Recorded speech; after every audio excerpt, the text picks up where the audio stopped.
ಕರ್ನಾಟಕ ಪ್ರೌಢ ಶಿಕ್ಷಣ ಪರೀಕ್ಷಾ ಮಂಡಳಿ ಬಹು ಆಯ್ಕೆ ಪ್ರಶ್ನೆ ಆಧಾರಿತ ಮಾದರಿ ಪ್ರಶ್ನೆ ಪತ್ರಿಕೆ 2 ಗಣಿತ ವಿಷಯದ ವಿಶ್ಲೇಷಣೆಯನ್ನು ಬಹು ಆಯ್ಕೆ ಪ್ರಶ್ನೆಗಳನ್ನು ಬಿಡಿಸುತ್ತಾ ನಾವು ಪರಿಹಾರಗಳನ್ನು ಕಂಡುಕೊಳ್ಳೋಣ.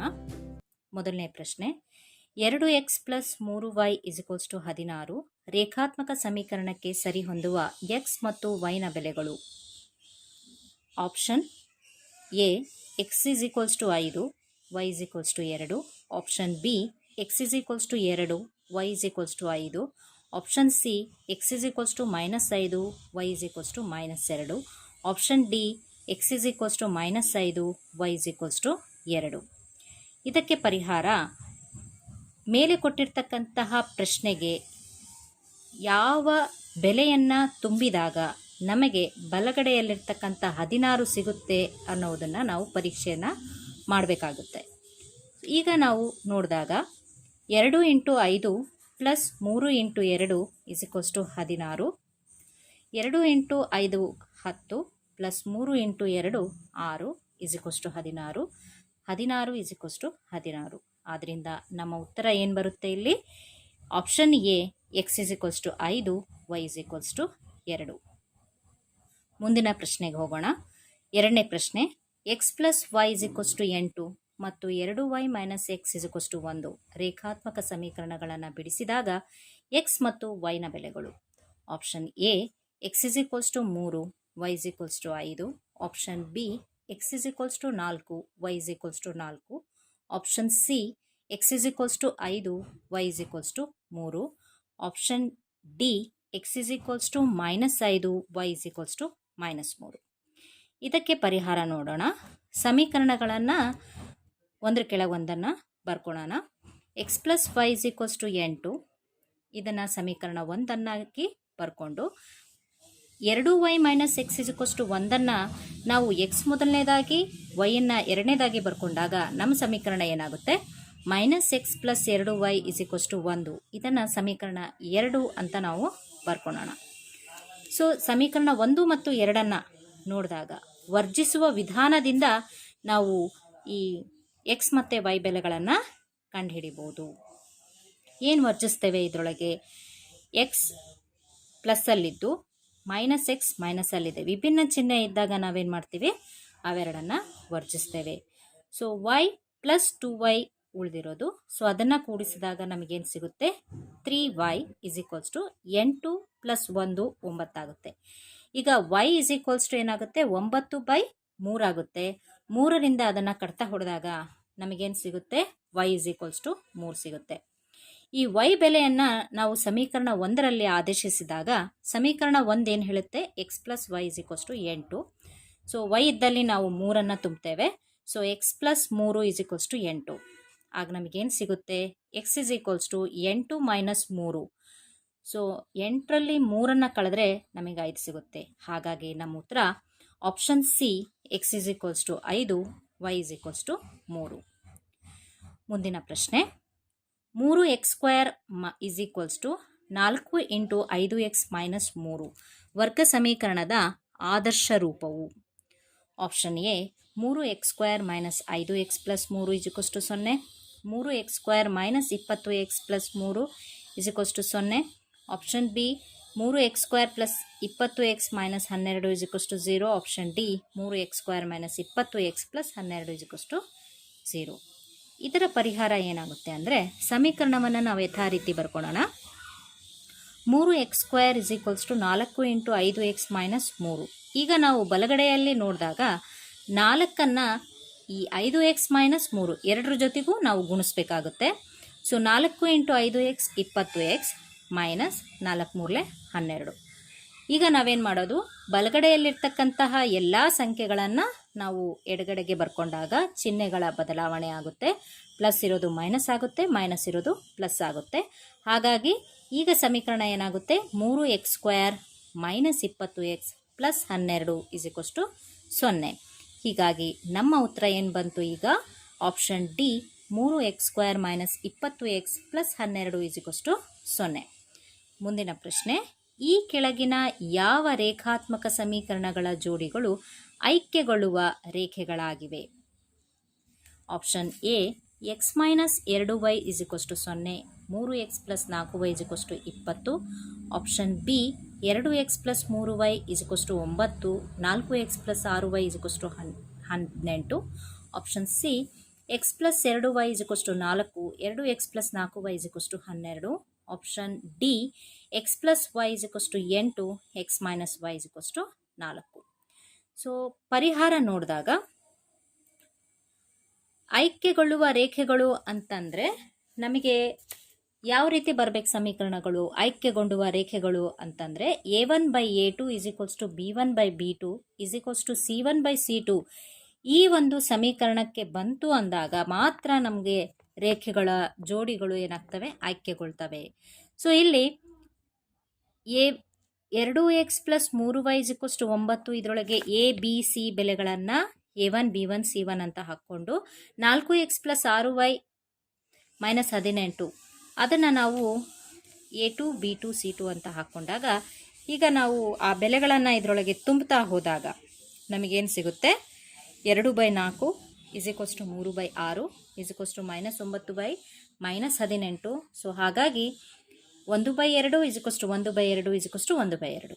ಹಾಗಾಗಿ ನಮ್ಮ ಉತ್ತರ ಏನು ಬಂತು? ಆಪ್ಷನ್ ಬಿ 2x + 3y = 9 ಮತ್ತು 4x + 6y = 18.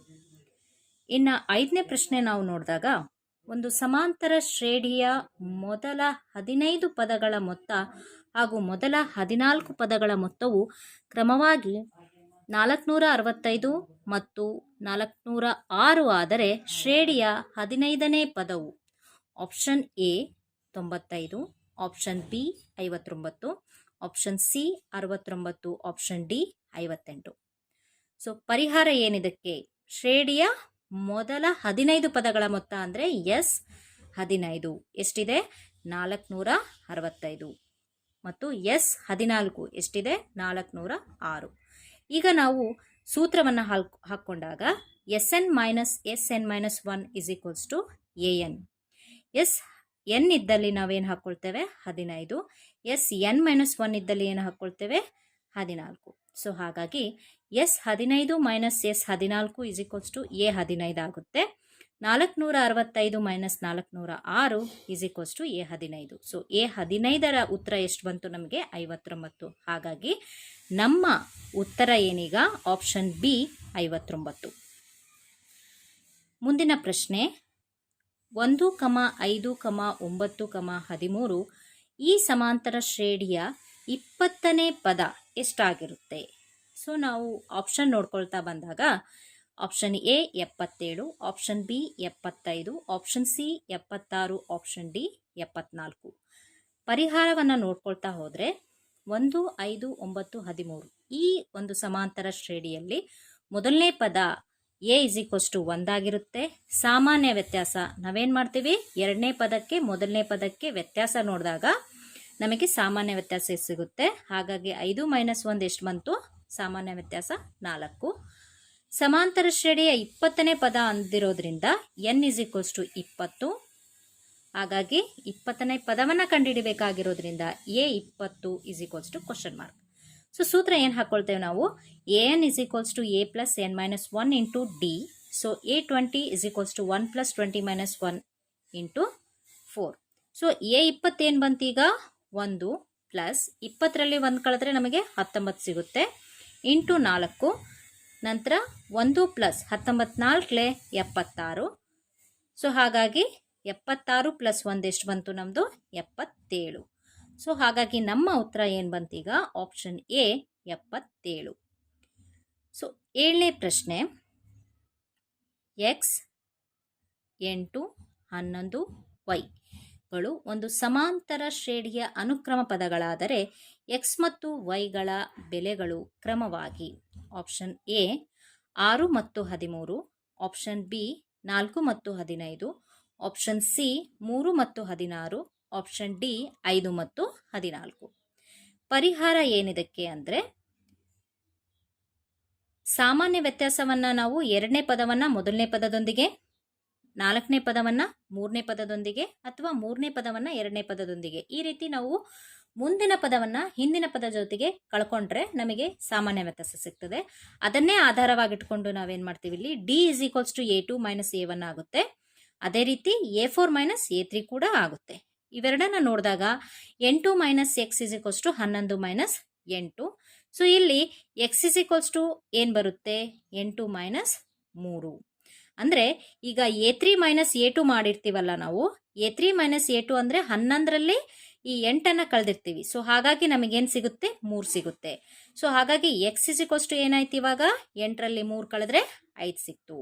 So y is equals to ಏನು ಬರುತ್ತೆ ಈಗ ಸಾಮಾನ್ಯ ವ್ಯತ್ಯಾಸ ನಮಗೆ 3 ಸಿಕ್ಕಿದೆ. ಸೊ ಹಾಗಾಗಿ 11 ಪ್ಲಸ್ ಡಿ ಇದ್ದಲ್ಲಿ 3ಅನ್ನು ಹಾಕ್ಕೊಂಡ್ರೆ ಎಷ್ಟು ಬಂತು ನಮಗೆ 14. So y is equals to ಏನು ಬಂತು ನಮಗೆ 14 ಸಿಕ್ತು. ಹಾಗಾಗಿ ನಮ್ಮ ಉತ್ತರ ಏನು ಬಂತು ಈಗ ಆಪ್ಷನ್ ಬಿ 4 ಮತ್ತು 15. ಮುಂದಿನ ಪ್ರಶ್ನೆ ನೋಡೋದಾದರೆ 8, x, 20 ಸಮಾಂತರ ಶ್ರೇಣಿಯಲ್ಲಿದ್ದರೆ ಎಕ್ಸ್ನ ಬೆಲೆ option A 10, option B -10, option C 14, option D 8. So ಪರಿಹಾರ ಏನಿದಕ್ಕೆ ಅಂತಂದರೆ ಇಲ್ಲಿ ಸಮಾಂತರ ಮಾಧ್ಯಮವನ್ನು ನಾವು ಹಾಕ್ಕೊಂಡ್ರೆ A is equals to small a plus b divided by 2 ಇದು ಸೂತ್ರಕ್ಕೆ ಬರುತ್ತೆ. ಸೊ ಹಾಗಾಗಿ ಇಲ್ಲಿ ಏನು ಬರುತ್ತೆ x is equals to 20 plus 8 divided by 2 is equals to 28/2. So 2ರಿಂದ ಕಡ್ತಾ ಹೊಡೆದಾಗ 2 ಬಂದ್ಲೆ 2 14. ಸೊ ಎಕ್ಸ್ನ ಬೆಲೆ ಎಷ್ಟು ಬಂತು 14. ನಮ್ಮ ಉತ್ತರ ಏನೀಗ C is equals to C 14. So 9ನೇ ಪ್ರಶ್ನೆ ಒಂದು ಸಮಾಂತರ ಶ್ರೇಣಿಯ ಮೊದಲನೇ ಪದ ಹಾಗೂ ಕೊನೆಯ ಪದಗಳು ಕ್ರಮವಾಗಿ ಎ ಮತ್ತು ಎಲ್ ಆದರೆ ಆ ಶ್ರೇಣಿಯ ಮೊದಲ ಎನ್ ಪದಗಳ ಮೊತ್ತ. ಇದಕ್ಕೆ ಸೂತ್ರ ಏನು ಬರುತ್ತೆ ಅಂದರೆ S N is equals to N into A plus L by 2. ಇದಕ್ಕೆ ಸರಿಯಾದ ಉತ್ತರ ಯಾವುದು ಇದರೊಳಗೆ ಆಪ್ಷನ್ ಸಿ. ಸೊ ನೆಕ್ಸ್ಟ್ ಬಂದ್ಬಿಟ್ಟು 10ನೇ ಪ್ರಶ್ನೆ 4x² minus 81 is equals to 0 ವರ್ಗ ಸಮೀಕರಣದ ಮೂಲಗಳು. ಸೊ ಆಪ್ಷನ್ ಎ ಕೊಟ್ಟಿದ್ದಾನೆ +/-2/9, option B +/-√9/2, option C +/-81/4, option D +/-9/2. ಇದಕ್ಕೆ ಪರಿಹಾರ 4x² minus 81 is equals to 0. 4x is equals to ಈ -81 ಬಲಗಡೆ ಕಳಿಸಿದ್ರೆ +81 ಆಗುತ್ತೆ. ಸೊ x² ಹಾಗೆ ಇಟ್ಕೊಂಡಾಗ ಎಡಗಡೆಯಲ್ಲಿರ್ತಕ್ಕಂಥ 4 ಬಲಕ್ಕೆ ಕಳಿಸಿದಾಗ ಅದು ಛೇದಕ್ಕೆ ಬರ್ತದೆ. ಸೊ ಹಾಗಾಗಿ 81/4. ಈಗ ಸ್ಕ್ವೇರನ್ನು ತೆಗೆದಾಗ ಎರಡೂ ಕಡೆ ನಾವು ವರ್ಗಮೂಲ ಮಾಡಿದರೆ ಸೊ ಸ್ಕ್ವೇರ್ ಹೋಗ್ಬಿಟ್ಟು 81 ಮತ್ತು 4ಕ್ಕೆ ರೂಟ್ ಬರುತ್ತೆ. ಆ ರೂಟ್ಗಳನ್ನು ತೆಗೆದಾಗ √81 ಬೆಲೆ 9 ಆಗುತ್ತೆ, √4 ಬೆಲೆ 2 ಆಗುತ್ತೆ. ಹಾಗಾಗಿ ಉತ್ತರ ಏನು ಬಂತು ಎಕ್ಸ್ ಇಸ್ ಈಕ್ವಲ್ಸ್ ಟು +/-9/2. ನಮ್ಮ ಉತ್ತರ ಏನೀಗ ಡಿ ಆಪ್ಷನ್ ಡಿ +/-9/2.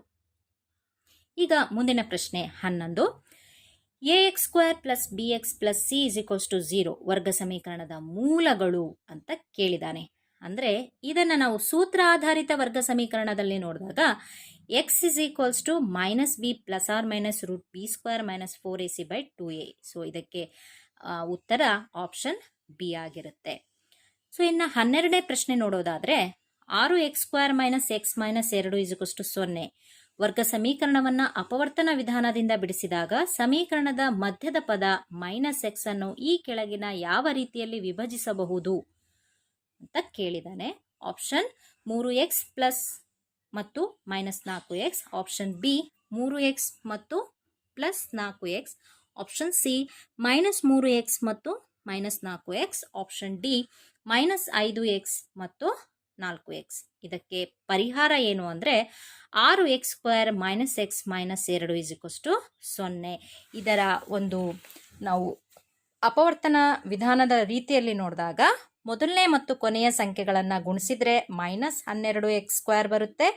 ಮಧ್ಯದ ಬೆಲೆ -x ಬರಬೇಕಾದ್ರೆ ನಾವು ಯಾವ ಎರಡು ಸಂಖ್ಯೆಗಳನ್ನು ಗುಣಿಸಿದ್ರೆ -12 ಬರ್ತದೋ ಅವೇ ಸಂಖ್ಯೆಗಳನ್ನು ಕೂಡಿಸಿದ್ರೆ ಅಥವಾ ಕಳೆದ್ರೆ -x ಬರಬೇಕು. ಆ ರೀತಿಯ ಸಂಖ್ಯೆಗಳನ್ನು ಹುಡ್ಕೊಂಡಿಟ್ಕೊಳ್ಬೇಕು. ಅಂದರೆ 3 × 4 12 ಆಗುತ್ತೆ. ಸೊ -x ಇರೋದ್ರಿಂದ ದೊಡ್ಡ ಸಂಖ್ಯೆಗೆ ನಾವು ಮೈನಸ್ ಹಾಕೋಣ. ಸೊ 3x ಮತ್ತು -4x. ನಮ್ಮ ಉತ್ತರ ಏನು? ಆಪ್ಷನ್ ಎ 3x ಮತ್ತು -4x. 13ನೇ ಪ್ರಶ್ನೆ, ಈ ಕೆಳಗಿನವುಗಳಲ್ಲಿ ವರ್ಗ ಸಮೀಕರಣವು option A x² + 3x + 1 = x² + 2x. Option B 3x + 2y - 14 = 0. Option C x + 2x = x². Option D x² - x + 3 = 0. So ವರ್ಗ ಸಮೀಕರಣ ಅಂದರೆ ಯಾವ ರೂಪದಲ್ಲಿ ನೋಡ್ತೇವೆ ನಾವು? ax² + bx + c = 0 ಈ ರೂಪದಲ್ಲಿ ನೋಡ್ತೇವೆ. ಸೊ ಹಾಗಾಗಿ ನಮ್ಮ ಉತ್ತರ ಏನು ಬರುತ್ತೆ ಇಲ್ಲಿ? Option D x² - x + 3 = 0. So ಮುಂದಿನ ಪ್ರಶ್ನೆ ಏನಿದೆ ನೋಡೋಣ. ಒಂದು ಲಂಬಕೋನ ತ್ರಿಭುಜ ABCಯಲ್ಲಿ ಕೋನ B = 90 ಡಿಗ್ರಿ ಮತ್ತು tan C √3 ಆದಾಗ ಕೋನ A ಯ ಬೆಲೆಯನ್ನು option A 30 degree, option B 60 degree, option C 45 degree, option D 15 degree. So ಪರಿಹಾರ ಇದಕ್ಕೆ tan C √3 ಪ್ರಶ್ನೆ. ಸೊ √3 ಇದು ಟ್ಯಾನಿನ ಯಾವ ಬೆಲೆ ಆಗಿರುತ್ತೆ? tan 60ಯ ಬೆಲೆ ಆಗಿರುತ್ತೆ. So tan C tan 60 degree ಆಗಿರುತ್ತೆ. ಟ್ಯಾನ್ ಅನ್ನು ಕಳೆದಾಗ ನಮಗೆ C 60 ಡಿಗ್ರಿ ಸಿಗುತ್ತೆ. ಈಗ ನಮಗೆ ತ್ರಿಭುಜದ ಒಳಕೋನಗಳ ಮೊತ್ತ ಗೊತ್ತಿದೆ 180 ಡಿಗ್ರಿ ಅಂತ. ಸೊ ಹಾಗಾಗಿ ಎ ಅಷ್ಟನ್ನೇ ನಾವು ಇಟ್ಕೊಂಡಾಗ ಬಿ ಕೊಟ್ಟಿದ್ದಾನೆ, ಸಿ ನಮಗೆ ಗೊತ್ತಿದೆ, ಅವೆರಡೂ ಬೆಲೆಗಳನ್ನು ಆದೇಶ ಮಾಡಿದಾಗ ನಮಗೆ ಎ ಬೆಲೆ ಸಿಗುತ್ತೆ. A = 30 degree. ಸೊ ನಮ್ಮ ಉತ್ತರ ಎ = 30 ಡಿಗ್ರಿ. 15ನೇ ಪ್ರಶ್ನೆ, sin θ = 3/5 ಆದಾಗ 1 - cos² θದ ಬೆಲೆ option A 9/5, option B 6/10, option C 9/25, option D 25/9. ನಮಗೆ ತಿಳಿದಿದೆ sin² θ + cos² θ 1 ಅಂತ ನಿತ್ಯ ಸಮೀಕರಣ ಗೊತ್ತಿದೆ. ಸೊ ಹಾಗಾಗಿ sin² θ ಏನಾಗುತ್ತೆ? 1 - cos² θ ಆಗುತ್ತೆ. ಹಾಗಾಗಿ ಅದನ್ನೇ ನಾವು ಇಲ್ಲಿ ಹಾಕೊಂಡಾಗ 1 - cos² θ = sin² θ, 1 - cos² θ ಸೈನಿನ ಬೆಲೆ ಗೊತ್ತಿದೆ, ಅದನ್ನು ಇದರೊಳಗೆ ಆದೇಶ ಮಾಡೋಣ. 3/5 ಹೋಲ್ ಸ್ಕ್ವೇರ್. ಸೊ 3² ಬೆಲೆ 9, 5² ಬೆಲೆ 25. ಸೊ ಹಾಗಾಗಿ ನಮ್ಮ ಉತ್ತರ ಆಪ್ಷನ್ ಸಿ 9/25. 16ನೇ ಪ್ರಶ್ನೆ, ಸೈನ್ ಆಲ್ಫಾ ಪ್ಲಸ್ ಬೀಟಾ = 1 ಮತ್ತು ಕಾಸ್ ಆಲ್ಫಾ ಮೈನಸ್ ಬೀಟಾ = 1 ಮತ್ತು ಆಲ್ಫಾ ಪ್ಲಸ್ ಬೀಟಾ <90 ಡಿಗ್ರಿ ಆದಾಗ ಆಲ್ಫಾ ಮತ್ತು ಬೀಟಾಗಳ ಬೆಲೆಗಳು ಕ್ರಮವಾಗಿ ಆಪ್ಷನ್ ಎ 60 ಡಿಗ್ರಿ ಮತ್ತು 30 ಡಿಗ್ರಿ, ಆಪ್ಷನ್ ಬಿ 30 ಡಿಗ್ರಿ ಮತ್ತು 60 ಡಿಗ್ರಿ, ಆಪ್ಷನ್ ಸಿ 90 ಡಿಗ್ರಿ ಮತ್ತು 0 ಡಿಗ್ರಿ, ಆಪ್ಷನ್ ಡಿ 45 ಡಿಗ್ರಿ ಮತ್ತು 45 ಡಿಗ್ರಿ. ಸೊ ನಮ್ಮ ಪರಿಹಾರದಲ್ಲಿ ನೋಡಿದಾಗ ಕಾಸ್ ಆಲ್ಫಾ ಮೈನಸ್ ಬೀಟಾ = 1 ಇದೆ. ಸೊ ಇಲ್ಲಿ ಒಂದು ಕಾಸ್ 0ದ ಬೆಲೆ ಆಗಿದೆ. ಸೊ ಹಾಗಾಗಿ ಏನು ಬರುತ್ತೆ? ಕಾಸ್ 0 ಬೆಲೆ 1 ಬರುತ್ತೆ.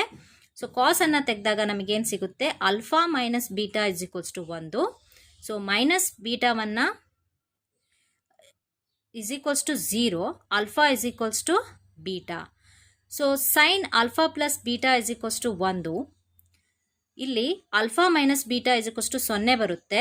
ಆ ಮೈನಸ್ ಬೀಟಾವನ್ನು ಈ ಕಡೆ ಕಳಿಸಿದರೆ 0 plus beta nothing but beta ಅಷ್ಟೇ ಉಳಿಯುತ್ತೆ. ಇನ್ನು ಸೈನ್ ಆಲ್ಫಾ ಪ್ಲಸ್ ಬೀಟಾ = 1 ಆದರೆ alpha plus beta = 90 degree. Alpha plus beta ಬೆಲೆನೂ ಆಲ್ಫಾ ಆಗಿರೋದ್ರಿಂದ ಆಲ್ಫಾ ಹಾಕ್ಕೊಂಡಾಗ 90. So alpha plus alpha is 2 alpha = 90 degree. So alpha = 90 / 2 = 45 degree. So ಆಲ್ಫಾದ ಬೆಲೆ 45, ಬೀಟಾದ ಬೆಲೆ ಕೂಡ 45 ಡಿಗ್ರಿ. ಹಾಗಾಗಿ ನಮ್ಮ ಉತ್ತರ ಡಿ 45 ಡಿಗ್ರಿ ಮತ್ತು 45 ಡಿಗ್ರಿ. ಇನ್ನು 17ನೇ ಪ್ರಶ್ನೆ ನೋಡಿದಾಗ ಚಿತ್ರದಲ್ಲಿ ತೋರಿಸಿರುವಂತೆ ತ್ರಿಭುಜ ABCಯಲ್ಲಿ ಕೋನ B = 90 ಡಿಗ್ರಿ, BC = 6 ಸೆಂಟಿಮೀಟರ್ ಮತ್ತು ಕೋನ A = 30 ಡಿಗ್ರಿ ಆದಾಗ AC ಯ ಉದ್ದ option A 6√3, centimetre, option B 12 centimetre, option C 2√3 centimetre, option D 12√3 centimetre. So ಪರಿಹಾರ ತ್ರಿಭುಜ ಎ ಬಿ ಸಿ, ಇದರೊಳಗೆ ಸೈನ್ ಟೀಟಾ ಅಭಿಮುಖ ಬೈ ವಿಕರ್ಣ ಅಂತ ತಗೊಳ್ತೇವೆ. ಸೊ ಇಲ್ಲಿ ಟೀಟಾಗೆ ಅಭಿಮುಖವಾಗಿರ್ತಕ್ಕಂಥ ಬಾಹು ಬಿ ಸಿ ಆಗಿದೆ, ವಿಕರ್ಣ ಎ ಸಿ ಆಗಿದೆ. So sine theta is equals to B C by A C.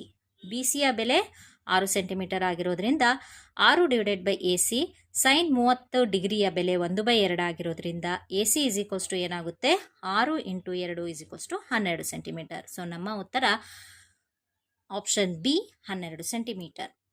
18ನೇ ಪ್ರಶ್ನೆ, ಈ ಕೆಳಗಿನವುಗಳಲ್ಲಿ ಸರಿಯಾದ ಸಂಬಂಧವು. Option A tan square theta is equals to sec square theta plus 1. Option B sine theta is equals to 1/sec theta. Option C tan theta is equals to cos theta by sine theta. Option D sine square theta plus cos square theta is equals to 1. So ಹಾಗಾಗಿ ನಮ್ಮ ಉತ್ತರ ಏನು ಬಂತು, ಇಲ್ಲಿ ಸರಿಯಾದವಾಗಿರ್ತಕ್ಕಂಥ ಸಂಬಂಧ ಯಾವುದು, sine square theta plus cos square theta is equals to 1. 19ನೇ ಪ್ರಶ್ನೆ, ಎ ಇಂಟು x1 y1 ಮತ್ತು ಬಿ ಇಂಟು x2 y2 ಬಿಂದುಗಳನ್ನು ಸೇರಿಸುವ ರೇಖಾಖಂಡದ ಮಧ್ಯಬಿಂದು. ಸೊ ರೇಖಾಖಂಡದ ಮಧ್ಯಬಿಂದುವಿನ ಸೂತ್ರ ಏನು ಬರುತ್ತೆ ನಮ್ಮದು, ಆಪ್ಷನ್ಗಳನ್ನು ಕೊಟ್ಟಿದ್ದಾನೆ. A x2 minus x1/2, y2 minus y1/2. Option B x2 plus x1/2, y2 plus y1/2. Option C x2 minus y2/2, x1 minus x1/2. Option D x2 minus y1/2, x1 minus y2/2. So ನಮಗೆ ಸರಿಯಾದ ಉತ್ತರ ಯಾವುದು ಇವಾಗ, option B x2 plus x1/2, y2 plus y1/2. 21ನೇ ಪ್ರಶ್ನೆ, ಕೊಟ್ಟಿರುವ ನಕ್ಷೆಯಲ್ಲಿ B ಪಿಯ ಉದ್ದ ಎಷ್ಟು. ಸೊ ಆಪ್ಷನ್ ಎ 2 ಮಾನಗಳು, ಆಪ್ಷನ್ ಬಿ 5 ಮಾನಗಳು, option C 3 ಮಾನಗಳು, option D 4 ಮಾನಗಳು. So ಇದರೊಳಗೆ ಬಿ ಪಿಯ ಉದ್ದವನ್ನು ನಾವು ದೂರದ ಸೂತ್ರವನ್ನು ನಾವು ಹಾಕಿದಾಗ ನಮಗೇನು ಸಿಗುತ್ತೆ, ಉತ್ತರ ಸಿಗುತ್ತೆ ಬಿ ಪಿಯ ಉದ್ದ ಎಷ್ಟಿದೆ ಅಂತ. ಸೊ ಉತ್ತರ ಏನು ಬಂತು ನಮ್ಮದು, ಆಪ್ಷನ್ ಎ 2 ಮಾನಗಳು. 22ನೇ ಪ್ರಶ್ನೆ, ಪಿ ಆಫ್ ಎಕ್ಸ್ ವೈ ಬಿಂದುವು ಎ ಇಂಟು x1 y1 ಮತ್ತು ಬಿ ಇಂಟು x2 y2 ಬಿಂದುಗಳನ್ನು ಸೇರಿಸುವ ರೇಖಾಖಂಡವನ್ನು m1 ಅನುಪಾತ m2 ಅನುಪಾತದಲ್ಲಿ ವಿಭಾಗಿಸಿದರೆ x ಮತ್ತು yಗಳು. Option A x is equals to m1 x1 plus m2 x2 by m1 plus m2, y is equals to m1 y1 plus m2 y2 by m1 plus m2. Option B x is equals to m1 into x2 plus m2 x1 divided by m1 plus m2, y is equals to m1 y2 plus m2 y1 divided by m1 plus m2.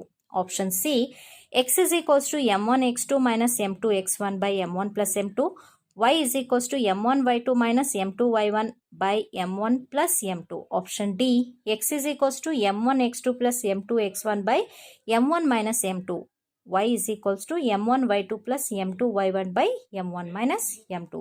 So ನಮ್ಮ ಉತ್ತರ ಏನಿದೆ, x is equals to m1, option B x is equals to m1 x2 plus m2 x1 by m1 plus m2, y is equals to m1 y2 plus m2 y1 by m1 plus m2. 23ನೇ ಪ್ರಶ್ನೆ, ಈ ಕೆಳಗೆ ಕೊಟ್ಟಿರುವ ಸಂಚಿತ ಆವೃತ್ತಿ ವಿತರಣಾ ಕೋಷ್ಟಕದಲ್ಲಿ 20,000 ರೂಪಾಯಿದಿಂದ ರೂಪಾಯಿ 25,000ದವರೆಗೆ ಆದಾಯ ವ್ಯಾಪ್ತಿ ಹೊಂದಿರುವ ಕುಟುಂಬಗಳ ಸಂಖ್ಯೆ. ಸೊ ಈ ಒಂದು ಟೇಬಲಲ್ಲಿ ಮಾಸಿಕ ಆದಾಯ ಮತ್ತು ಕುಟುಂಬಗಳ ಸಂಖ್ಯೆಯನ್ನು ಕೊಟ್ಟಿದ್ದಾರೆ. ನಾವು ಯಾವುದನ್ನು ನೋಡ್ಕೋಬೇಕೀಗ, 20,000 ಮತ್ತು 25,000ದವರೆಗೆ ಆದಾಯ ವ್ಯಾಪ್ತಿದೊಳಗೆ ಹೊಂದಿರತಕ್ಕಂಥ ಕುಟುಂಬಗಳನ್ನು ನಾವೀಗ ನೋಡಬೇಕಾಗಿದೆ. ಸೊ ಇಲ್ಲಿ 2 ಕುಟುಂಬಗಳು ಕಾಣಿಸ್ತಾ ಇದ್ದಾವೆ. 20,000ಕ್ಕಿಂತ ಅಧಿಕ ಯಾವುದಿದೆ, ಕುಟುಂಬಗಳ ಸಂಖ್ಯೆ 50 ಇದೆ. 25,000ಕ್ಕಿಂತ ಅಧಿಕ ಇರ್ತಕ್ಕಂಥದ್ದು 37 ಇದೆ. ಸೊ ಇವೆರಡರ ವ್ಯತ್ಯಾಸವನ್ನು ನಾವು ಕಾಣಿದಾಗ ನಮಗೆ ಬೇಕಾಗಿರ್ತಕ್ಕಂಥ ಉತ್ತರ ಸಿಗುತ್ತೆ. ಆ ಉತ್ತರಗಳನ್ನು ಈ ಆಪ್ಷನ್ಗಳಲ್ಲಿ ನೋಡೋಣ. Option A 35, option B 22, option C 13, option D 19 ಇದೆ. ಸೊ ಆ ಒಂದು ಆದಾಯ ವ್ಯಾಪ್ತಿಯಲ್ಲಿ ನಾವು ವ್ಯತ್ಯಾಸಗಳನ್ನು ಕಂಡಾಗ ನಮಗೇನು ಸಿಗುತ್ತೆ? Option C 13. 24ನೇ ಪ್ರಶ್ನೆಯನ್ನು ನೋಡೋಣ. ಒಬ್ಬ ವಿದ್ಯಾರ್ಥಿಯು ಕಿರು ಪರೀಕ್ಷೆಯ 6 ವಿಷಯಗಳಲ್ಲಿ ಪಡೆದ ಸರಾಸರಿ ಅಂಕಗಳು 18. ಅವನು 5 ವಿಷಯದಲ್ಲಿ ತೆಗೆದ ಅಂಕಗಳ ಮೊತ್ತ 86 ಆದರೆ 6ನೇ ವಿಷಯದಲ್ಲಿ ಅವನು ಪಡೆದ ಅಂಕಗಳು option A 20, option B 21, option C 18, option D 22. ಇದಕ್ಕೆ ಪರಿಹಾರ ನೋಡಬೇಕಂದ್ರೆ ಸರಾಸರಿ ಅಂದರೆ ನಾವೇನು ಹೇಳ್ತೇವೆ? ಒಟ್ಟು ಪ್ರಾಪ್ತಾಂಕಗಳನ್ನು ಕೂಡಿಸಿ ಆ ಒಟ್ಟು ಪ್ರಾಪ್ತಾಂಕಗಳ ಸಂಖ್ಯೆಯಿಂದ ನಾವು ಭಾಗಿಸ್ತೇವೆ. ಸೊ ಹಾಗಾಗಿ ಸರಾಸರಿ ಏನಾಗುತ್ತೆ? x1 plus x2 plus x3 plus x4 plus x5 plus x6 6 ವಿಷಯಗಳನ್ನು ನಾವು x ಅಂತ ತಗೊಂಡು ಒಂದೊಂದು ಸಂಖ್ಯೆಗಳನ್ನು ಕೊಡ್ತಾ ಅದನ್ನು ಕೂಡಿಸಿದಾಗ 6ರಿಂದ ನಾವು ಭಾಗಿಸ್ಬೇಕಾಗ್ತದೆ. 5 ವಿಷಯಗಳ ಮೊತ್ತ ಕೊಟ್ಟಿದ್ದಾನೆ 86 ಪ್ಲಸ್ x6 ಡಿವೈಡೆಡ್ ಬೈ 6. ಸರಾಸರಿ 18 ಆಗಿರೋದ್ರಿಂದ ಈ ಛೇದದಲ್ಲಿರ್ತಕ್ಕಂಥ 6 ಎಡಕ್ಕೆ ಹೋದಾಗ ಇಂಟು ಆಗುತ್ತೆ. So 18 into 6 is equals to 86 plus x6 ಅನ್ನು ಅದೇ ರೀತಿ ಇಟ್ಕೊಂಡು 86 ಅಲ್ಲೇ 108 ಆಗುತ್ತೆ. ಆ ಪ್ಲಸ್ 86 ಈ ಕಡೆ ಎಡಕ್ಕೆ ಕಳಿಸಿದಾಗ ಮೈನಸ್ 86 ಆಗುತ್ತೆ. 108ರಲ್ಲಿ 86ಅನ್ನು ಕಳೆದರೆ ನಮಗೆ 22 ಸಿಗುತ್ತೆ. ಹಾಗಾಗಿ ನಮ್ಮ ಉತ್ತರ ಆಪ್ಷನ್ ಡಿ 22. ಮುಂದಿನ ಪ್ರಶ್ನೆ 25. ಒಂದು ವರ್ಗೀಕೃತ ದತ್ತಾಂಶಗಳ ಮಧ್ಯಾಂಕ ಮತ್ತು ಬಹುಲಕಗಳು ಕ್ರಮವಾಗಿ 26 ಮತ್ತು 29 ಆದರೆ ಆ ದತ್ತಾಂಶಗಳ ಸರಾಸರಿಯು option A 27.5, option B 28.4, option C 25.8, option D 24.5. So ನಮಗೆ ಈ ಮಧ್ಯಾಂಕ, ಬಹುಲಕ ಮತ್ತು ಸರಾಸರಿ ಇವುಗಳ ನಡುವಿನ ಸಂಬಂಧ ನಮಗೆ ತಿಳಿದಿರ್ತಕ್ಕಂಥದ್ದೇ. ಅದರ ಸೂತ್ರ ಏನಾಗುತ್ತೆ? 3 ಮಧ್ಯಾಂಕ ಇಸ್ ಈಕ್ವಲ್ಸ್ ಟು ಬಹುಲಕ ಪ್ಲಸ್ 2 ಸರಾಸರಿ. ಸೊ 3 ಇಂಟು ಮಧ್ಯಾಂಕದ ಬೆಲೆ 26, ಬಹುಲಕದ ಬೆಲೆ 29 ಮತ್ತು 2 ಇಂಟು ಸರಾಸರಿ ಬೆಲೆ ಗೊತ್ತಿಲ್ಲ, ಅದನ್ನು ಅದೇ ರೀತಿಯಾಗಿ ಇಟ್ಕೊಳ್ಳೋಣ. ಈಗ 26 ಮೂರಲೆ 78, ಈ ಪ್ಲಸ್ 29 ಎಡಕ್ಕೆ ನಾವು ಕಳಿಸಿದ್ರೆ ಮೈನಸ್ 29 ಆಗುತ್ತೆ. ಸೊ ಹಾಗಾಗಿ ಸರಾಸರಿ is equals to 49 divided by 2. So ನಮಗೆ ಸಿಗ್ತಕ್ಕಂಥದ್ದು ಉತ್ತರ 24.5 ಆಪ್ಷನ್ ಡಿ ಆಗಿರುತ್ತೆ. ಇನ್ನು 26ನೇ ಪ್ರಶ್ನೆಯನ್ನು ನೋಡೋದಾದರೆ, ಕೊಟ್ಟಿರುವ ಚಿತ್ರದಲ್ಲಿ ಕೋನ B is equals to 90 degree ಮತ್ತು A B is equals to B C is equals to 2 centimetre ಆದರೆ ಎ ಸಿಯ ಉದ್ದವು option A 2√2 centimetre, option B 4√3 centimetre, option C 2 centimetre, option D 4 centimetre. So ಈಗ ನಾವು ಲಂಬಕೋನ ತ್ರಿಭುಜ ಆಗಿರೋದ್ರಿಂದ ನಾವು ಪೈಥಾಗೊರಸ್ ಪ್ರಮೇಯವನ್ನು ನಾವಿಲ್ಲಿ ನೋಡ್ತೇವೆ. ಪೈಥಾಗೊರಸ್ ಪ್ರಮೇಯ ಏನು ಹೇಳ್ತದೆ? ವಿಕರ್ಣದ ಮೇಲಿನ ವರ್ಗವು ಉಳಿದೆರಡು ಬಾಹುಗಳ ಮೇಲಿನ ವರ್ಗಗಳ ಮೊತ್ತಕ್ಕೆ ಸಮ ಆಗಿರುತ್ತೆ. So A C square is equals to A B square plus B C square ಆಗಿರುತ್ತೆ. ಎ ಬಿ ಕೊಟ್ಟಿದ್ದಾನೆ, ಬಿ ಸಿ ಎರಡೂ ಸಮ ಆಗಿರೋದ್ರಿಂದ ಅವೆರಡೂ ಕೂಡ 2 ಸೆಂಟಿಮೀಟರ್ ಆಗಿರುತ್ತೆ. So A B 2 square plus B C 2 square, that is 2 square plus 2 square 4 plus 4 is equals to 8. ನಮಗೆ A C ಅಷ್ಟೇ ಬೇಕಾಗಿರೋದ್ರಿಂದ A C is equals to √8 ಆಗಿರುತ್ತೆ. ಸೊ ಹಾಗಾಗಿ ನಮ್ಮ ಉತ್ತರ ಏನೀಗ ಆಪ್ಷನ್ ಎ 2√2 ಆಗಿರುತ್ತೆ. ಈಗ ಮುಂದಿನ ಪ್ರಶ್ನೆ ನೋಡೋಣ. 27ನೇ ಪ್ರಶ್ನೆ. ತ್ರಿಭುಜ ಎ ಬಿ ಸಿ ಸಮರೂಪಿ ತ್ರಿಭುಜ ಪಿ ಕ್ಯೂ ಆರ್ ಮತ್ತು ಅವುಗಳ ವಿಸ್ತೀರ್ಣಗಳ ಅನುಪಾತ 25:9 ಆಗಿದೆ. B C is equals to 5 centimetre ಆದರೆ ಕ್ಯೂ ಆರ್ನ ಉದ್ದವು option A 8 centimetre, option B 3 centimetre, option C 3.5 centimetre, option D 9 centimetre. So ಪರಿಹಾರ ನೋಡೋದಾದರೆ ಕೋನಗಳ ವಿಸ್ತೀರ್ಣಗಳ ಪ್ರಮೇಯ ಏನು ಹೇಳ್ತದೆ? ತ್ರಿಭುಜ A B C is equals to ABC divided by ತ್ರಿಭುಜ PQR is equals to BC square by QR square. So BCಯ ಬೆಲೆ 5. ಸೊ ಅದನ್ನು ನಾವು ತುಂಬಿದಾಗ ವಿಸ್ತೀರ್ಣಗಳ ಅನುಪಾತ ಕೊಟ್ಟಿದ್ದಾನೆ. So 25/9 is equals to 5 square divided by QR square. QR square is equals to 25 into 9 divided by 25. So 25 cancel ಆಗಿ ನಮಗೆ ಉಳಿಯೋದು 9. ಈಗ ನಮಗೆ QR ಅಷ್ಟೇ ಬೇಕಾಗಿರೋದ್ರಿಂದ ಎರಡೂ ಕಡೆ ನಾವು ವರ್ಗ ಮಾಡಿದರೆ √9 ಬೆಲೆ ಎಷ್ಟು ಬಂತು? 3 ಸೆಂಟಿಮೀಟರ್. ನಮ್ಮ ಉತ್ತರ ಆಪ್ಷನ್ ಬಿ 3 ಸೆಂಟಿಮೀಟರ್. ಮುಂದಿನ ಪ್ರಶ್ನೆ 29.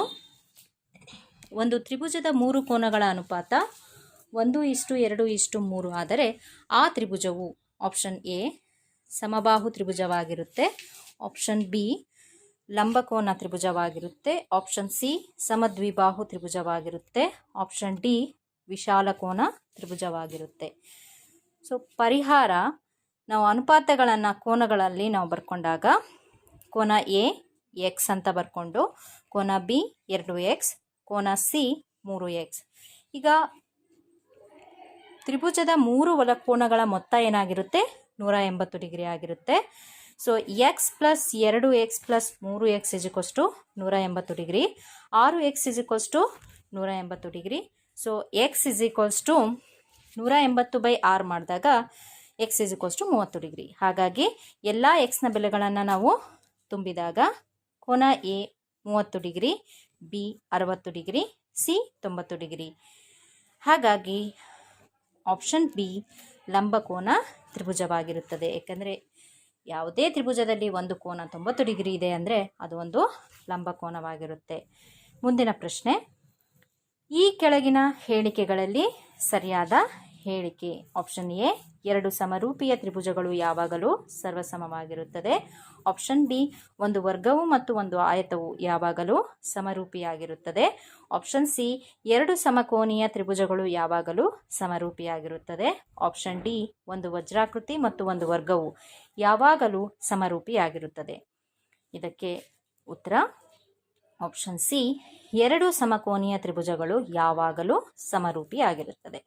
31ನೇ ಪ್ರಶ್ನೆ, ಒಂದು ವೃತ್ತಕ್ಕೆ ಅದರ ಹೊರಗಿನ ಬಿಂದುವಿನಿಂದ ಎಳೆದ ಸ್ಪರ್ಶಕಗಳ ಉದ್ದವು ಆಪ್ಷನ್ ಎ ಅಸಮವಾಗಿರುತ್ತದೆ, ಆಪ್ಷನ್ ಬಿ ಸಮವಾಗಿರುತ್ತವೆ, ಆಪ್ಷನ್ ಸಿ ವೃತ್ತದ ತ್ರಿಜ್ಯಕ್ಕೆ ಸಮವಾಗಿರುತ್ತದೆ, ಆಪ್ಷನ್ ಡಿ ವೃತ್ತದ ವ್ಯಾಸಕ್ಕೆ ಸಮನಾಗಿರುತ್ತದೆ. ಸೊ ವೃತ್ತದ ಹೊರಗಿನ ಬಿಂದುವಿನಿಂದ ಎಳೆದ ಸ್ಪರ್ಶಕಗಳು ಯಾವಾಗಲೂ ಸಮನಾಗಿರುತ್ತದೆ. ಹಾಗಾಗಿ ನಮ್ಮ ಉತ್ತರ ಆಪ್ಷನ್ ಬಿ ಸಮನಾಗಿರುತ್ತದೆ. 32ನೇ ಪ್ರಶ್ನೆ, ಓ ಕೇಂದ್ರವುಳ್ಳ ವೃತ್ತಕ್ಕೆ ಎಸಿಬಿ ಎಇ ಮತ್ತು ಬಿಡಿಗಳು ಸ್ಪರ್ಶಕಗಳಾಗಿದೆ. AB is equals to 12 centimetre ಮತ್ತು AE is equals to 3 centimetre ಆದರೆ ಬಿಡಿಯ ಉದ್ದ option A 6 centimetre, option B 3 centimetre, option C 8 centimetre, option D 9 centimetre. So ವೃತ್ತದ ಬಾಹ್ಯ ಬಿಂದುವಿನಿಂದ ಎಳೆದ ಸ್ಪರ್ಶಕಗಳು ಸಮನಾಗಿರುತ್ತವೆ ಅನ್ನೋ ಅಂಶ ನಮಗೆ ಗೊತ್ತಿದೆ. ಸೊ ಹಾಗಾಗಿ ಎ ಮತ್ತು ಬಿಗಳು ಬಾಹ್ಯ ಬಿಂದುಗಳಾಗಿದ್ದಾವೆ. ಹಾಗಾಗಿ AE is equals to AC, B C is equals to B D. So B C is equals to ಏನಾಗುತ್ತೆ ಇಲ್ಲಿ? A B minus A C. A C ಎಇಗೆ ಸಮನಾಗಿರೋದ್ರಿಂದ B C is equals to A B minus AE. So B C is equals to 12 minus 3 is equals to 9. So B ಸಿಯ ಉತ್ತರ ಏನು? 12 is equals to 9. B C B ಡಿಗೆ ಸಮನಾಗಿರೋದ್ರಿಂದ B D ಕೂಡ 9 centimetre ಇರುತ್ತದೆ. ಹಾಗಾಗಿ ನಮ್ಮ ಉತ್ತರ ಆಪ್ಷನ್ ಡಿ 9 ಸೆಂಟಿಮೀಟರ್. 33ನೇ ಪ್ರಶ್ನೆ, ಓ ಕೇಂದ್ರವುಳ್ಳ ವೃತ್ತದಲ್ಲಿ ವೃತ್ತಛೇದಕದ ರೇಖೆಯು option A P Q, option B X Y, option C Q R, option D A B. So ನಮ್ಮ ಉತ್ತರ ಬಿ ಎಕ್ಸ್ ವೈ. ವೃತ್ತ ಛೇದಕ ಅಂತ ನಾವು ನೋಡ್ತೇವೆ, ವೃತ್ತವನ್ನು ಛೇದಿಸ್ಕೊಂಡು ಹೋಗಿರ್ತಕ್ಕಂಥ ರೇಖೆ. 34ನೇ ಪ್ರಶ್ನೆ, ಒಬ್ಬ ವಿದ್ಯಾರ್ಥಿಯು 9 ಸೆಂಟಿಮೀಟರ್ ಉದ್ದವಿರುವ ರೇಖಾಖಂಡವನ್ನು 2:3 ಅನುಪಾತದಲ್ಲಿ ಜಾಮಿತೀಯ ರಚನೆಯ ಪ್ರಕಾರ ಚಿತ್ರದಲ್ಲಿ ತೋರಿಸುವಂತೆ ವಿಭಾಗಿಸುತ್ತಾನೆ. ಲೆಕ್ಕಾಚಾರ ವಿಧಾನದಿಂದ ಕಂಡುಹಿಡಿದಾಗ ಎಎಂ ಮತ್ತು ಬಿಎಂಗಳ ಉದ್ದಗಳು ಕ್ರಮವಾಗಿ ಆಪ್ಷನ್ ಎ 6.3 ಸೆಂಟಿಮೀಟರ್ ಮತ್ತು 2.7 ಸೆಂಟಿಮೀಟರ್. ಆಪ್ಷನ್ ಬಿ 3.5 ಸೆಂಟಿಮೀಟರ್ ಮತ್ತು 5.5 ಸೆಂಟಿಮೀಟರ್. ಆಪ್ಷನ್ ಸಿ 3.6 ಸೆಂಟಿಮೀಟರ್ ಮತ್ತು 5.4 ಸೆಂಟಿಮೀಟರ್. ಆಪ್ಷನ್ ಡಿ 2.8 ಮೀಟರ್ ಮತ್ತು 6.2 ಸೆಂಟಿಮೀಟರ್. ಈಗ ಅನುಪಾತಗಳನ್ನು ನಾವು ಕೂಡಿಸ್ಕೊಂಡಾಗ 2 + 3 = 5. ಪರಿಹಾರದಲ್ಲಿ ನಾವು ನೋಡಿಕೊಂಡಾಗ AM 9 × 2/5 = ಈಗ 9 18 ಛೇದ 5. ಸೊ ಅದನ್ನು ಕಟ್ತಾ ಹೊಡೆದಾಗ = 3.6 ಸೆಂಟಿಮೀಟರ್. BM = 9 × 3/5. ಸೊ ಈಗ ನಾವು 9 × 3 = 27 / 5. 5ರಿಂದ ನಾವು ಭಾಗಿಸಿದಾಗ 5.4 ಸಿಗುತ್ತೆ. ಹಾಗಾಗಿ ನಮ್ಮ ಉತ್ತರ 3.6 ಸೆಂಟಿಮೀಟರ್ ಮತ್ತು 5.4 ಸೆಂಟಿಮೀಟರ್ ಆಪ್ಷನ್ ಸಿ ಆಗಿರುತ್ತೆ. 35ನೇ ಪ್ರಶ್ನೆಯನ್ನು ನೋಡಿಕೊಂಡಾಗ ಕೊಟ್ಟಿರುವ ಚಿತ್ರದಲ್ಲಿ ತ್ರಿಭುಜ ABCಯ ಬಾಹುಗಳ ನಡುವಿನ ಸರಿಯಾದ ಸಂಬಂಧವು option A C² = B² + A². Option B A² = B² + C². Option C B² = C² - A². Option D B² = A² + C². So ಹಾಗಾಗಿ ನಮ್ಮ ಉತ್ತರ ಲಂಬಕೋನ ತ್ರಿಭುಜ ಆಗಿರೋದ್ರಿಂದ ಇದು ವಿಕರ್ಣ ವರ್ಗ = ಉಳಿದೆರಡು ಬಾಹುಗಳ ವರ್ಗಗಳ ಮೊತ್ತ. ಸೊ ಹಾಗಾಗಿ ವಿಕರ್ಣ ಬಿ ಆಗಿದೆ, ಉಳಿದೆರಡು ಬಾಹುಗಳು ಎ ಮತ್ತು ಸಿ ಆಗಿದೆ. ಹಾಗಾಗಿ ನಮ್ಮ ಉತ್ತರ D option D B² = A² + C². ಇನ್ನು 36ನೇ ಪ್ರಶ್ನೆ, ಒಂದು ಗೋಳದ ಘನಫಲವು ಅದರ ಮೇಲ್ಮೈ ವಿಸ್ತೀರ್ಣಕ್ಕೆ ಸಾಂಖ್ಯಿಕವಾಗಿ ಸಮನಾಗಿದೆ. ಹಾಗಾದರೆ ಗೋಳದ ತ್ರಿಜ್ಯವು ಆಪ್ಷನ್ ಎ 3 ಮಾನ, ಆಪ್ಷನ್ ಬಿ 2 ಮಾನ, ಆಪ್ಷನ್ ಸಿ 2.5 ಮಾನ, ಆಪ್ಷನ್ ಡಿ 6 ಮಾನ. ಸೊ ಪರಿಹಾರ ಗೋಳದ ಘನಫಲ = ಗೋಳದ ವಿಸ್ತೀರ್ಣ. ಸೊ ಗೋಳದ ಘನಫಲ ಸೂತ್ರ ಏನು ಹೇಳುತ್ತೆ? 4/3 πr³ = ಗೋಳದ ವಿಸ್ತೀರ್ಣ 4πr². ಸೊ ಹಾಗಾಗಿ 4 ಕ್ಯಾನ್ಸಲ್ ಆಗುತ್ತೆ, π ಕ್ಯಾನ್ಸಲ್ ಆಗುತ್ತೆ, r³ ಈ ಕಡೆ r², 1 r ಉಳಿಯುತ್ತೆ. ಸೊ ಹಾಗಾಗಿ ನಮ್ಮ ಉತ್ತರ 1/3 × r = 1. ಈ 3ಅನ್ನು ನಾವು ಬಲಗಡೆ ಕಳಿಸಿದಾಗ r = 1 × 3 = 3. ಹಾಗಾಗಿ ನಮ್ಮ ಉತ್ತರ ಆಪ್ಷನ್ ಎ 3 ಮಾನ. ಇನ್ನು 37ನೇ ಪ್ರಶ್ನೆ, ಚಿತ್ರದಲ್ಲಿ ತೋರಿಸಿರುವ ಆಲಿಕೆಯು ಇವುಗಳ ಜೋಡಣೆಯಿಂದ ಆಗಿರುವುದು. ಆಪ್ಷನ್ ಎ ಒಂದು ಸಿಲಿಂಡರ್ ಮತ್ತು ಒಂದು ಶಂಕು, ಆಪ್ಷನ್ ಬಿ ಒಂದು ಸಿಲಿಂಡರ್ ಮತ್ತು ಒಂದು ಶಂಕುವಿನ ಭಿನ್ನಕ, ಆಪ್ಷನ್ ಸಿ ಒಂದು ಶಂಕು ಮತ್ತು ಒಂದು ಗೋಳ, ಆಪ್ಷನ್ ಡಿ ಒಂದು ಸಿಲಿಂಡರ್ ಮತ್ತು ಒಂದು ಆಯತಾಕಾರಾಕೃತಿ. ನೋಡೋಣ, ಚಿತ್ರದಲ್ಲಿ ಒಂದು ಭಿನ್ನಕ ಮತ್ತು ಶಂಕುವಿನ ಭಿನ್ನಕ ಮತ್ತು ಒಂದು ಸಿಲಿಂಡರ್ ಕಾಣಿಸ್ತಾ ಇದೆ. ಹಾಗಾಗಿ ನಮ್ಮ ಉತ್ತರ ಏನಿದೆ? ಆಪ್ಷನ್ ಬಿ ಒಂದು ಸಿಲಿಂಡರ್ ಮತ್ತು ಒಂದು ಶಂಕುವಿನ ಭಿನ್ನಕ. 38ನೇ ಪ್ರಶ್ನೆ, ಚಿತ್ರದಲ್ಲಿ ತೋರಿಸಿರುವಂತೆ ಒಂದು ಘನಾಕೃತಿಯ ಆಕಾರವು ಒಂದು ಸಿಲಿಂಡರಿನ ಪ್ರತಿ ಪಾದಗಳಲ್ಲಿ 2 ಅರ್ಧಗೋಳವಷ್ಟು ಅಂಟಿಸಿ ಮಾಡಲಾಗಿದೆ. ಸಿಲಿಂಡರಿನ ತ್ರಿಜ್ಯ ಹಾಗೂ ಗೋಳದ ತ್ರಿಜ್ಯವು 6 ಸೆಂಟಿಮೀಟರ್ ಆಗಿದೆ. ಸಿಲಿಂಡರಿನ ಎತ್ತರವು h ಸೆಂಟಿಮೀಟರ್ ಆದರೆ ಘನಾಕೃತಿಯ ಘನಫಲವು option A πr² × 4r/3 + h cm3. Option B πr² 2r/3 + h cm3. C πr²/3 4r + h cm3. Option D πr² 4r + h cm3. So ಪರಿಹಾರ ನೋಡೋಣ. ಘನಾಕೃತಿಯ ಘನಫಲ = ಸಿಲಿಂಡರಿನ ಘನಫಲ ಪ್ಲಸ್ ಈ ಚಿತ್ರದಲ್ಲಿ 2 ಅರ್ಧಗೋಳಗಳಿದ್ದಾವೆ, ಹಾಗಾಗಿ 2 × ಅರ್ಧಗೋಳದ ಘನಫಲ. ಸಿಲಿಂಡರಿನ ಘನಫಲ ಸೂತ್ರ ಏನು ಹೇಳುತ್ತೆ? πr² ಪ್ಲಸ್ 2 × ಅರ್ಧಗೋಳದ ಘನಫಲ ಏನು ಹೇಳುತ್ತೆ? 2/3 πr³. ಹಾಗಾಗಿ = πr² ಪ್ಲಸ್ 4/3 πr³. πr² ನಾವು ಕಾಮನ್ ಆಗಿ ತೆಗೆದಾಗ ಉಳಿಯೋದು ನಮಗೆ h ಪ್ಲಸ್ 4r/3. ಸೊ ಹಾಗಾಗಿ ನಮ್ಮ ಉತ್ತರ option A πr² × h plus 4r/3 cm3. ಇನ್ನು 39ನೇ ಪ್ರಶ್ನೆಯನ್ನು ನೋಡಿದಾಗ ಒಂದು ಶಂಕುವಿನ ಎತ್ತರ ಹಾಗೂ ಅದರ ಪಾದದ ತ್ರಿಜ್ಯವು ಕ್ರಮವಾಗಿ 12 ಸೆಂಟಿಮೀಟರ್ ಮತ್ತು 5 ಸೆಂಟಿಮೀಟರ್ ಆಗಿದೆ. ಶಂಕುವಿನ ಇಳಿಜಾರು ಎತ್ತರವು option A 12 centimetre, option B 10 centimetre, option C 13 centimetre, option D 8 centimetre. So ಪರಿಹಾರ H is equals to 12 centimetre, R is equals to 5 centimetre. ಈಗ ನಾವು ಶಂಕುವಿನ ಇಳಿಜಾರ ಎತ್ತರವನ್ನು ಕಂಡುಹಿಡಬೇಕಾಗಿದೆ. ಸೊ ನಮಗೆ ಸೂತ್ರ ಏನು ಬರುತ್ತೆ, L is equals to root of H square plus R square. H ಮತ್ತು R ಬೆಲೆಗಳನ್ನು ನಾವು ಆದೇಶಿಸಿದರೆ root 12 square plus 5 square. L is equals to 12 square ಬೆಲೆ 144, 5 ಸ್ಕ್ವೇರ್ ಬೆಲೆ 25. ಸೊ ಹಾಗಾಗಿ ರೂಟ್ 144 ಪ್ಲಸ್ 25 ಮಾಡಿದಾಗ ರೂಟ್ 169 ಬರುತ್ತೆ. L is equals to root 169 ಬೆಲೆ 13 ಆಗಿರುತ್ತೆ. ಹಾಗಾಗಿ ನಮ್ಮ ಉತ್ತರ ಆಪ್ಷನ್ ಸಿ 13 ಸೆಂಟಿಮೀಟರ್. 40ನೇ ಪ್ರಶ್ನೆ ಮತ್ತು ಕೊನೆಯದಾಗಿ ಈ ಪ್ರಶ್ನೆಯನ್ನು ನೋಡೋಣ. ಒಂದು ಶಂಕುವಿನ ಭಿನ್ನಕದ ಆಕಾರದಲ್ಲಿರುವ ಬೆಲ್ಲವನ್ನು ಕರಗಿಸಿ ಅದನ್ನು ಸಂಪೂರ್ಣವಾಗಿ ಒಂದು ಗೋಳಾಕಾರಕ್ಕೆ ಪರಿವರ್ತಿಸಲಾಗಿದೆ. ಹಾಗಾದರೆ ಗೋಳದ ಘನಫಲವು. ನೋಡಿ, ಬೆಲ್ಲವನ್ನು ಸಂಪೂರ್ಣವಾಗಿ ಕರಗಿಸ್ಕೊಂಡ್ಬಿಟ್ಟಿದ್ದಾರೆ. ಈಗ ಆಪ್ಷನ್ ನೋಡೋಣ. ಆಪ್ಷನ್ ಎ ಶಂಕುವಿನ ಭಿನ್ನಕದ ಘನಫಲದ 3ರಷ್ಟಿರುತ್ತದೆ. ಆಪ್ಷನ್ ಬಿ ಶಂಕುವಿನ ಭಿನ್ನಕದ ಘನಫಲದ 2ರಷ್ಟಿರುತ್ತದೆ. ಶಂಕುವಿನ ಭಿನ್ನಕದ ಘನಫಲದ ಅರ್ಧದಷ್ಟಿರುತ್ತದೆ. ಆಪ್ಷನ್ ಡಿ ಶಂಕುವಿನ ಭಿನ್ನಕದ ಘನಫಲಕ್ಕೆ ಸಮನಾಗಿರುತ್ತದೆ. ಇಲ್ಲಿ ಯಾವುದೇ ರೀತಿಯಾಗಿರ್ತಕ್ಕಂತಹ ವೇಸ್ಟೇಜ್ ಏನಾಗಿಲ್ಲ. ಅದು ಸಂಪೂರ್ಣವಾಗಿ ಒಂದು ಆಕಾರದಿಂದ ಇನ್ನೊಂದು ಆಕಾರಕ್ಕೆ ಪರಿವರ್ತನೆ ಆಗಿದೆ. ಆ ಘನಫಲಕ್ಕೇನು ವ್ಯತ್ಯಾಸ ಆಗಿಲ್ಲ. ಹಾಗಾಗಿ ನಮ್ಮ ಉತ್ತರ ಆಪ್ಷನ್ ಡಿ ಶಂಕುವಿನ ಭಿನ್ನಕದ ಘನಫಲಕ್ಕೆ ಸಮನಾಗಿರುತ್ತದೆ. ಹಾಗಾಗಿ ಮಕ್ಕಳೇ, ಈ ವಿಧಾನವನ್ನು ಸಂಪೂರ್ಣವಾಗಿ ಅಭ್ಯಾಸ ಮಾಡಿ ಬರುವಂತಹ ಪರೀಕ್ಷೆಯಲ್ಲಿ ಉತ್ತಮ ಅಂಕಗಳನ್ನು ಪಡೆದುಕೊಳ್ಳಿ ಅಂತ ಹಾರೈಸ್ತಾ ನಾನು ಇಲ್ಲಿಗೆ ವಿರಾಮಿಸುತ್ತೇನೆ. ಧನ್ಯವಾದಗಳು.